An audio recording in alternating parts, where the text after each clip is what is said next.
fast occlusive thrombus, vasoconstricted vessel. Acute coronary syndrome is very different from stable atherosclerotic disease. No wonder that conventional balloon expandable stents show a higher frequency of adverse events in the early phase of ACS treatment.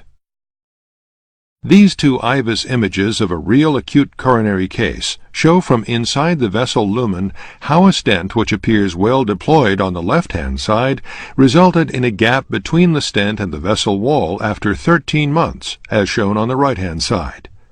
How could that possibly happen?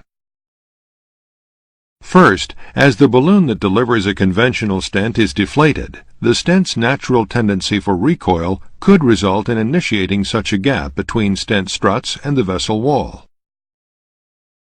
Second, as the vessel relaxes, vasodilatation increases, resulting in further expansion of this gap.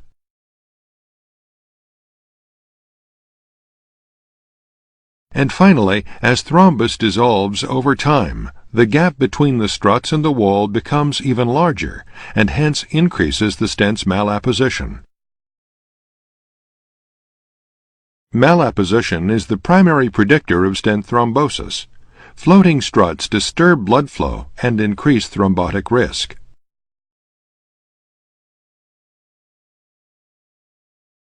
With conventional stents, malapposition is induced by stent recoil, vasodilation, and thrombus dissolution. Stentis is bringing a simple solution to the treatment of acute coronary syndrome. The Stentis platform is a self-expanding stent platform that builds on the superelastic properties of titanium alloy. It is gently and easily deployed over the thrombotic lesion by retracting a protective sheath, and because of its inherent design and properties, it exhibits no recoil.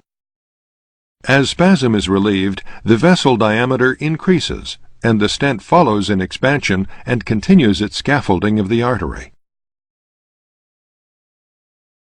Finally, as the thrombus dissolves, the stent expands further to absorb the gap left by the dissolving thrombus, thus maintaining a perfect apposition throughout the remodeling process of the vessel.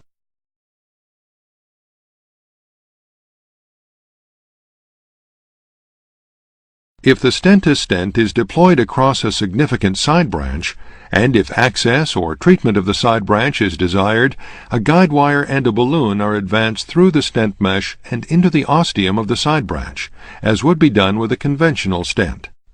Rather than deforming the conventional stent struts, the balloon inflation gently separates Stentis proprietary connectors at low pressure, thanks to a combination of flexion and rotation. This allows the free mesh to cover the side branch ostium.